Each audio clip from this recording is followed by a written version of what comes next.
کیونکہ اسلام جو ہے وہ ڈکٹیٹرشپ کے تو خلاف ہے. اسلام قانون اسلام اس دین قانون ہے. اسلام قانون کی بات کرتے ہیں.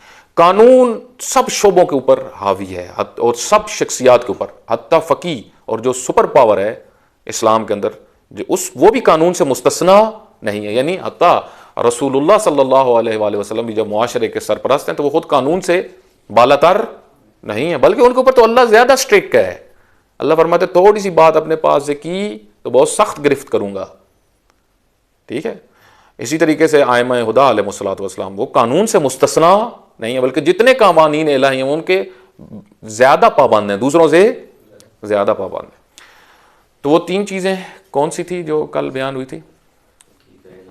ایک سب سے پہلے فقی کا خود فقاہت, اس کا علم مانے ہے کس چیز سے؟ ڈکٹیٹر ہونے سے, ڈکٹیٹرشپ سے. دوسرا اس کی عدالت, خود اس کا نفس عادل ہو, صائنا لنفسہ ہی ہو. ٹھیک ہے, اس کا نفس برائیوں سے محفوظ ہو, عدالت کے مقام پہ ہو, عادل ہو, اور یہ بھی ڈکٹیٹرشپ سے اس کو بچاتا ہے. تیسرا اس کی سیاست اور اس کی مدیریت, اس کو الہی سیاست کا حامل ہوتا ہے, اس وجہ سے اس کی زندگی میں کبھی بھی وہ آمریت والا پہلو نہیں ہوگا. آمریت وہ ذہن میں رکھے گا جو ڈکٹیٹرشپ کا معنی ہے. ٹھیک ہے. اچھا یہاں پہ آپ دیکھیں, کل آپ کی خدمت میں عرض ہوا تھا کہ سب سے پہلی بات جو ایک پروپیگنڈا بھی کیا گیا اس زمانے میں جب انقلاب آیا, وہ یہی کہا گیا لوگوں کے ذہن میں کہ یہ تو ڈکٹیٹرشپ آ گئی ہے. ٹھیک ہے. تو آپ دیکھیں امام خمینی رحمۃ اللہ علیہ کی کئی سپیچز ہیں جو آپ کو پرشین میں اور شاید ترجمے کے ساتھ بھی مل جائیں, یوٹیوب کے اوپر بھی رکھی ہوئی ہیں, کہ جہاں پہ لوگ بہت بڑی تعداد امام خمینی کے پاس آئی ہوئی ہے, اور اس وقت قانون اساسی بن رہا تھا. قانون اساسی یعنی ایران کی حکومت بننے کے بعد, اسلامی انقلاب آنے کے بعد جو حکومت بن رہی تھی اس کا پہلا قانون اساسی, یعنی جس بنیاد پہ اب یہ ملک چلے گا. اب یہ مرحلہ بڑا مہم تھا. یہاں پہ پروپیگنڈا دشمنوں نے بڑا کیا کہ آیا وہ قانون جس کے اندر وہ آمریت ہوگی. ٹھیک ہے. ولایت فقی یعنی وہ ڈکٹیٹرشپ ہوگی. تو لوگوں کے اندر بہت فضا بنائی گی. وہاں پہ امام خمینی رحمۃ اللہ علیہ نے اسپیچ کی, اور امام خمینی رحمۃ اللہ علیہ نے وہاں پہ بڑی بنیادی چیزیں لوگوں کو آگاہ کیا. ان کو بتایا کہ تم پروپیگنڈے بہت ہو رہے ہیں, ان پہ کان نہیں دھرنے. اور یہ میں تو آپ کو بتا دوں, اس چیز کو ذہن میں رکھ لو کہ ولی فقی آمر نہیں ہوتا, ولی فقی ڈکٹیٹر نہیں ہوتا. کیوں؟ ڈکٹیٹر وہ ہوتا ہے جو کسی قانون کا پابند نہیں ہوتا. ڈکٹیٹر کو ڈکٹیٹر کیوں کہا جاتا ہے؟ کیونکہ ڈکٹیٹر کسی قانون کا پابند نہیں ہوتا. وہ صرف اپنی خواہش کو جو دیکھتا ہے, جو اس کا دل چاہتا ہے وہ کر دیتا ہے. قرآن کریم میں آپ نے دیکھیں ڈکٹیٹروں کا ذکر کیا ہے, وہ تو کسی کی رائے بھی نہیں لیتے, کسی سے پوچھتے بھی نہیں میں یہ کرنے لگا ہوں تو کروں یا نہ کروں, اس کو مار دو, اس کو اڑا دو, اس کو قتل کر دو. جس طرح یزید ملعون ڈکٹیٹرشپ کا ایک بڑا یعنی آپ سمجھ لیں نمونہ ہے, وہ کہ وہ اسی طرح تھا, جو اس کی مرضی کے خلاف بات کرتا اس کو بھی قتل کروا دیتا تھا. اور اس کے ماتحت بھی جتنے تھے آپ دیکھیں, عبید اللہ ابن زیاد جیسے, وہ سب اسی طرح تھے, ظالم ڈکٹیٹر مزاج کے تھے. اس وجہ سے جو حتیٰ صحابی بھی تھوڑی سی اس کی رائے کے خلاف بات کرتا تھا اس کو قتل کروا دیتا تھا. اس کے بہت سارے تاریخی شواہد موجود ہیں. حتیٰ کہتے ہیں جب امام حسین علیہ السلام کا سر لایا گیا تو عبید اللہ کے سامنے, تو اس وقت زید ابن ارقم بہت بڑی شخصیت ہیں مسلمانوں کے اندر, عظیم صحابی پیغمبر جنہوں نے بہت سارے غزوات میں شرکت کی, تو وہاں پہ وہ موجود تھے.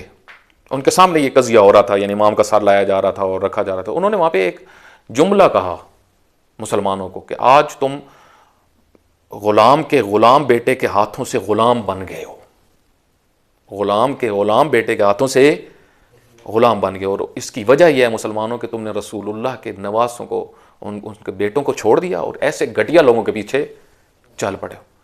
کہتے ہیں یہ وہ کہتے ہوئے نکل رہے تھے دارالامارہ سے, تو لوگوں نے یہ کہا کہ اگر یہ جملہ عبید اللہ سن لیتا تو زید بن ارقم کو قتل کروا دیتا. برداشت نہیں کر دینی, وہ ڈکٹیٹر یہ ہوتا ہے. آپ دیکھیں حضرت علی علیہ السلام کو جب مسلمانوں نے کہا کہ آپ خلیفہ بنے, حضرت علی علیہ السلام کے پاس سب سے زیادہ لوگوں کی آرا آ چکی تھی, یعنی لوگ بہت بڑی تعداد میں آگے تھے. کل بھی آپ کی خدمت میں عرض کیا تھا, کچھ نے بیعت نہیں کی تھی, ان کے نام بھی موجود ہیں, وہ تھوڑی تعداد تھی.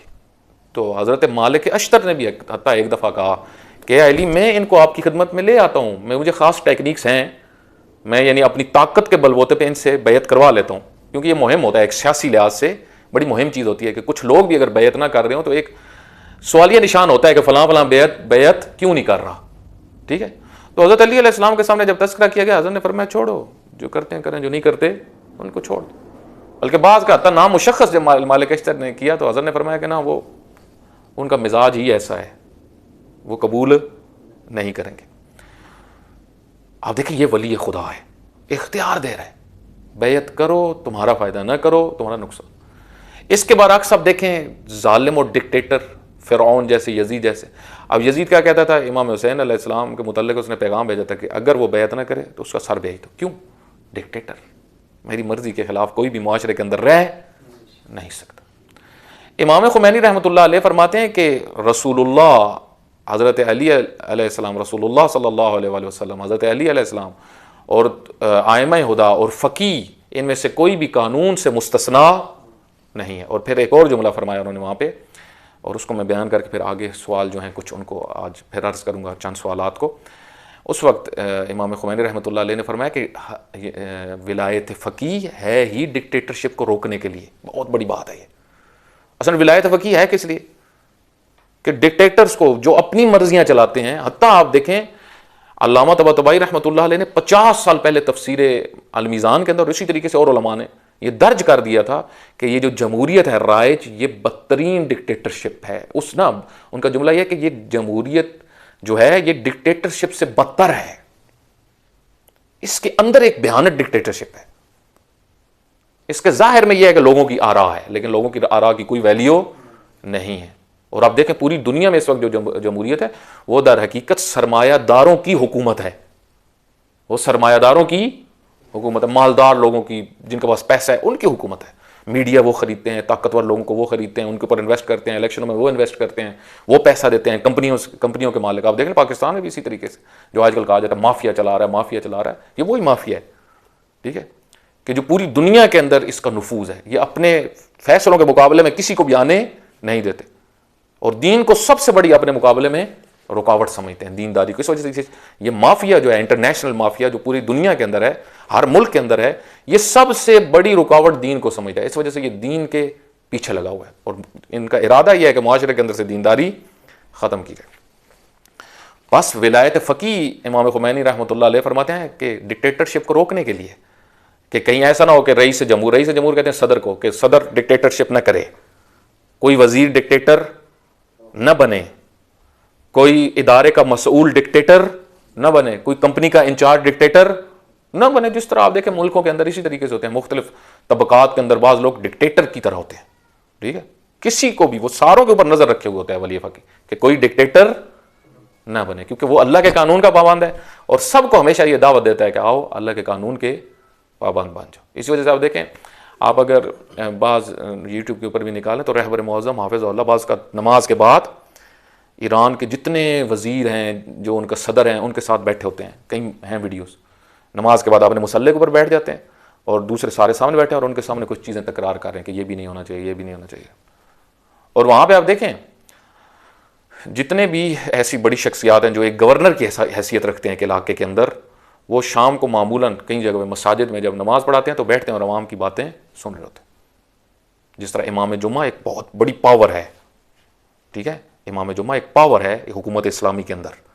آپ دیکھیں وہاں پہ اسی طریقے سے ہوتا ہے, وہ مسجد کے اندر بیٹھ جاتے ہیں اور لوگوں کے سوال جواب, ان کی مشکلات سنتے.